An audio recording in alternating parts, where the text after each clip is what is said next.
আজকের যে টপিক সেটা হলো যে cardiac arrest, heart attack and heart failure. এই তিনটা হার্টের সমস্যা হলে একটা হার্টের থেকে কিন্তু সম্পূর্ণ আলাদা ধরনের রিপ্রেজেন্ট করে। তো এখানে আমরা মূল বিষয় যে হলো কার্ডিয়াক অ্যারেস্ট, হার্ট অ্যাটাক আর হার্ট ফেলিয়ার। এখন মূল সমস্যা কি? কার্ডিয়াক অ্যারেস্টে যেটা হলো হঠাৎ হার্টের ইলেকট্রিক্যাল সিস্টেম ফেল হয়ে যায়, আর এটা হলো যে হার্ট অ্যাটাকে হার্টের পেশিতে রক্ত সরবরাহ বন্ধ হয়ে যায়, আর হার্ট ফেলিয়ারে হার্ট পর্যাপ্ত রক্ত পাম্প করতে পারে না।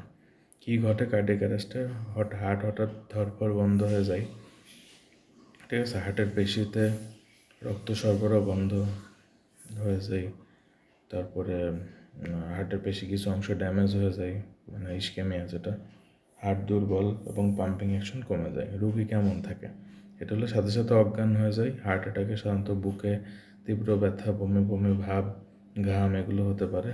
হার্ট ফেলিয়ারে শ্বাসকষ্ট, পা ফুলে যাওয়া বা ক্লান্তি, যা টায়ার্ডনেস, এটা জরুরি অবস্থা। হ্যাঁ, সবচেয়ে বেশি জরুরি যে সাথে সাথে CPR, cardio pulmonary resuscitation, defibrillation লাগে।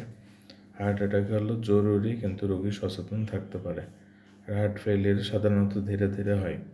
উদাহরণ, এটা হলো কার্ডিয়াক অ্যারেস্টে সাডেন কলাপস হয়, আর হার্ট অ্যাটাকে হলো মায়োকার্ডিয়াল ইনফ্রাকশন, আর হার্ট ফেলিয়ারে ক্রনিক হার্ট ডিজিজ হয়। সহজভাবে মনে রাখার যে ট্রিক্সটা হলো, হার্ট অ্যাটাকে সাধারণত হার্টের পাইপ বা কর্নারি আর্টারি যেটা ব্লক হয়ে যায়, রক্ত চলাচল হতে পারে না, এটার কারণে প্লাক বা কোলেস্ট্রল জমে, যেটাই। কার্ডিয়াক অ্যারেস্ট হলো হার্টের কারেন্ট বন্ধ হয়ে যাবে, ইলেকট্রিক্যাল অ্যাক্টিভিটি বন্ধ হয়ে যাবে। হার্ট ফেলিয়ার বা হার্টের পাম্প দুর্বল, ঠিক আছে, এটা হার্ট ফেলিয়ার।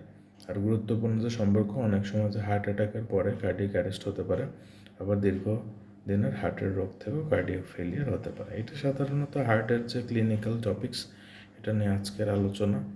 তো এতটুকু পড়লে আমার মনে হয় যে এনাফ, এর বেশি দরকার নেই।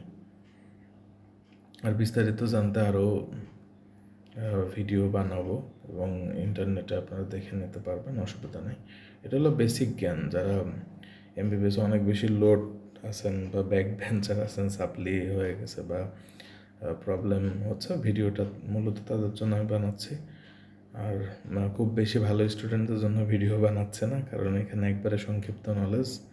যারা অত্যাধিক নলেজ নিতে চান তারা আলাদাভাবে নিয়ে নিতে পারেন। এটা আমি সংক্ষেপে একটু ইন্সপায়ার করা বা মোটিভেশন দেওয়া এই জাতীয়। তো ভালো থাকবেন, সুস্থ থাকবেন, আল্লাহ হাফেজ।